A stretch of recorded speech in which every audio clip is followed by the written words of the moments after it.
Hey friends, welcome to China and Coaching. Rob here. And in this video, we've got a story of a student who had a 100% success rate at their career fair that every company he talked to, he got a job interview with. So we're going to tell that story about how to maximize and dominate your job fairs here in America. Check it out. Friends, thanks so much for tuning in. We've got Amrit here again. Amrit, go ahead and introduce yourself. For sure. So my name is Amrit, and I am a rising senior here at Oklahoma State University, pursuing my undergraduate degree in industrial engineering and management. I'm currently interning at Power Costs Inc.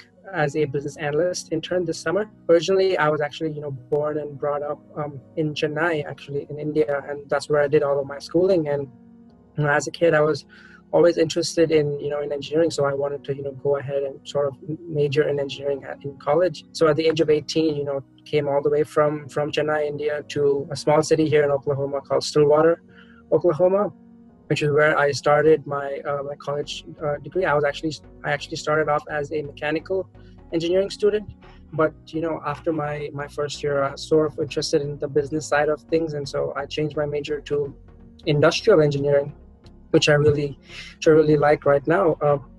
And so I'm involved on campus. I'm part of a multicultural fraternity, and I'm involved in some of the on-campus organizations. And on the downtime, I really like to read a lot, especially about business and tech. And I like to dance as well. Recently, we made another video with Amrit about networking on LinkedIn and how to get referrals on LinkedIn and utilize the power of LinkedIn. So be sure to check that video out. It's going to be really helpful for you guys. And today we're going to talk about career fairs, job fairs, career expos. And Amrit told me that he had an amazing experience, got incredible interviews from the companies he talked to. And this is not the norm with international students. Most international students say that career fairs are terrible, but we've got hope. And so, let's go ahead and hear from Amrit.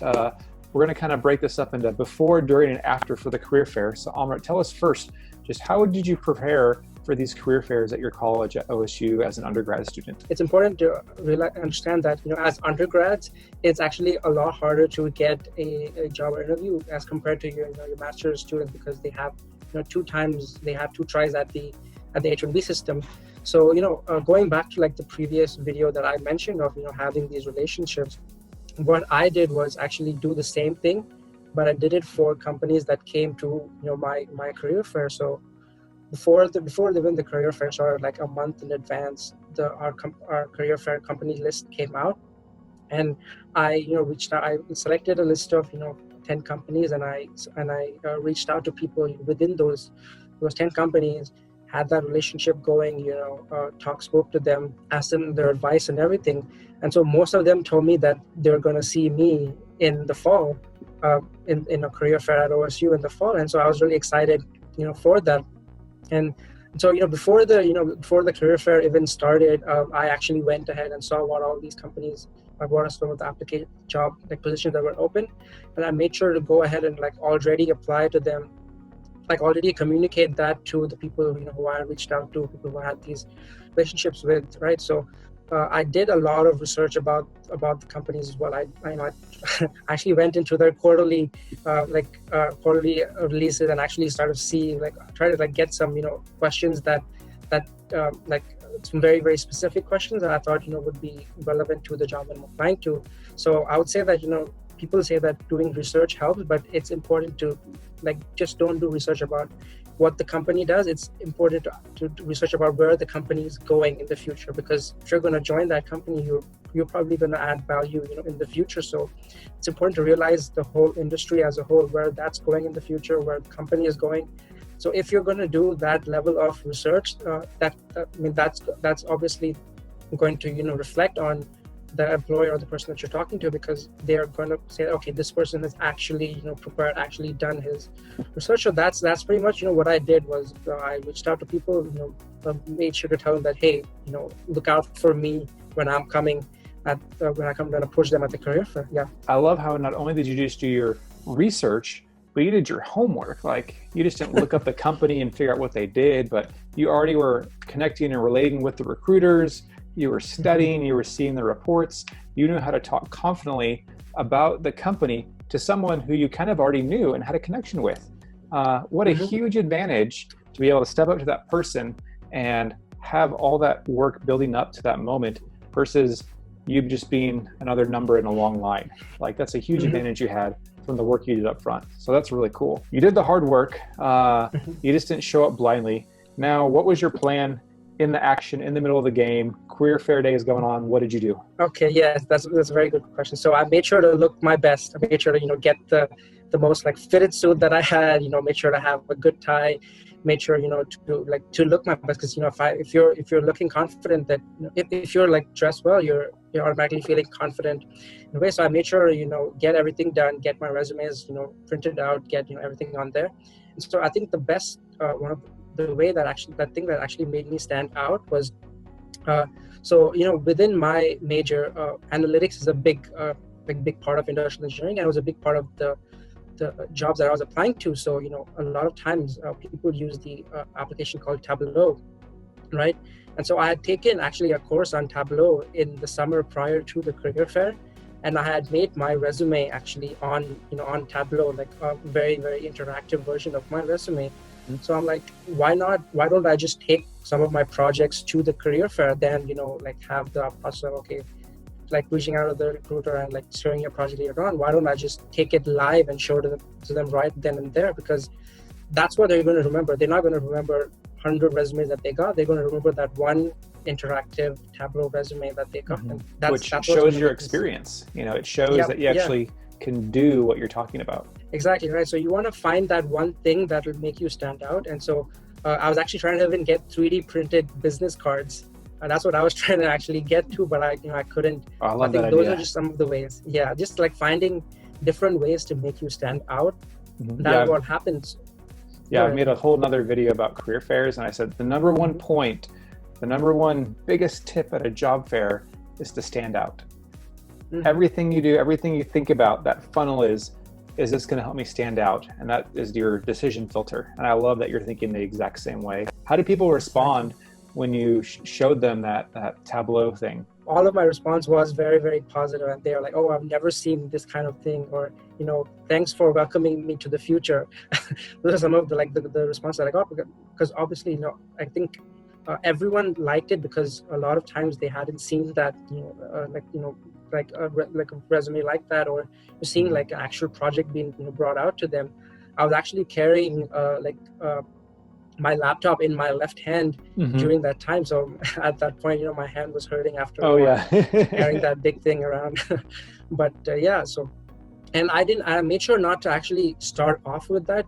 You want to start off, when you're at the career fair, you want to go in and, talk to the person like the way you would talk to a friend, right? Because if you're going up to a friend, you're not going to say, "Hey, my name is Amrit, I'm a industrial engineering student, I've done XYZ," right? You're going to talk and say, "Hey, how's your day been?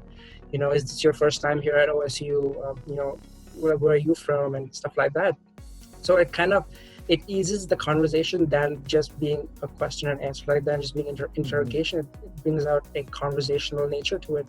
Yeah. And being bubbly, being making sure that you're confident, you've done your research, obviously. And so when I went and I showed this, I actually started off by asking them questions, right? Questions that I had my research about and I prepared for. And so that was already an indicator that, okay, this person has done their research. So like that's one check right there. And then I made sure to say that I actually applied for the position. I think that's a very, very important tip, because if you're already applied for this position, there is a higher chance that the person, interviews you just for the sake of, interviewing them. Like, okay, well, might as well interview him, but we've come all the way here, right? Yeah. And so that's another check right there. And so in the end, as I went through my resume, I told them, "Hey, I've learned Tableau over the summer, and I have an interactive resume that I would love to show you if that's okay with you." And that's enough to get anyone's interest. And when they got that, they were just very impressed by what they saw and stuff like that. So yeah, that's kind of how I took it. I think another good advantage that I had was that a lot of the times the people actually knew who I was. And so because I had networked with them previously, so I would go and talk to somebody else within their team, right? So they were like, "Okay, you must be Amrit, or you must be the guy who spoke to this person." So it shows that you've done your research, you've applied, you have the skills. Like it's just easier. It makes it a lot easier for the person to interview you, like the next day, or like call you for an interview, because you have all of the criteria that's required for the position. No, that's awesome. Yeah, I loved how, again, you focus on the relationship rather than just giving the same cheesy elevator pitch that every other student's getting. You focus on asking them questions versus trying to just talk about yourself. And all those things are definitely going to help you stand out compared to all the competition. So our chai question for this video is, at your college, do you guys find the job fairs to be beneficial? I know it's different in different situations, but do you find the job fairs and career expos beneficial at your college? Yes or no? Let us know in the comments. We'd love to hear the feedback. And so now, Amrit, let's wrap this up. You talked about your preparation and what you did, during the career fair. Now, what about after? You said out of the 10 companies you talked to, you got 10 interviews. So tell us what you did after that helped result in getting all those interviews with 100% success rate. Yeah, for sure. So I think the biggest tip that helped me was reaching out to that person who I spoke to, like getting their business cards or getting their LinkedIn or getting some of their information during the career fair, so you can reach out to when you have these when you have such opportunities. So what I did was I went right after the career fair. I made sure to actually reach out to all of these people and telling them that, hey, I had a really great conversation. I was the guy that had that Tableau resume, if you remember. And so I've made sure to communicate that I'm still very interested in the position. And so what I discovered was a lot of times when these companies that come to your college for the career fair, a lot of them interview you the next day. And so if you can reach out, a little after the career fair, that's when they're actually making these decisions of who they want to interview. So if they get a message at that time, it makes total sense to interview this person, right? Because he's done all of this research on all of that. And so most of my, interviews were because of me, reaching out and sort of, portraying my interest and making sure that, I'm interested in this job, right? Because it clearly shows that this person is interested in the job. He's very serious about it. He's applied. In short, I try to make myself stand out the most that I could, and this even led to me interviewing with a company that came to our career fair actually looking for full-time positions, and they were like, might as well just interview him even though we don't have any internship. Like, they just wanted to interview me for like next year. I don't know why that you're in the system now. I was yeah, because I think so this is kind of what I did, making sure that you maintain that communication channel, right? Keep that active, and you reach out, and I think the most important thing is actually reaching out after right after the career fair, because you should be it'll be easier for them to interview you at that point. Yeah, and it's fresh on their mind. It helps you stand out. And would you say a lot of those interviews happened pretty quickly right after the job fair? Yeah, most of them happened pretty quickly right after the job fair. A few of them took a little longer than usual, but I think I mentioned this in my previous video. I said that I got 2 internships that were canceled because of some out of my control, but I got those 2 internships through this career fair, through the same method of making sure, applying earlier on, making sure to stand out during the career fair, and reaching out right after. And that's how I got these internships. I love it, man. What a great story, Amrit. I loved hearing your strategy, executing it, and then the encouraging results.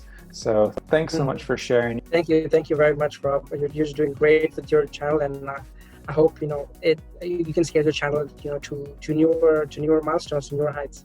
Thank you so much. And you guys, if this has been a helpful video, give a big thumbs up to say thanks to Amrit.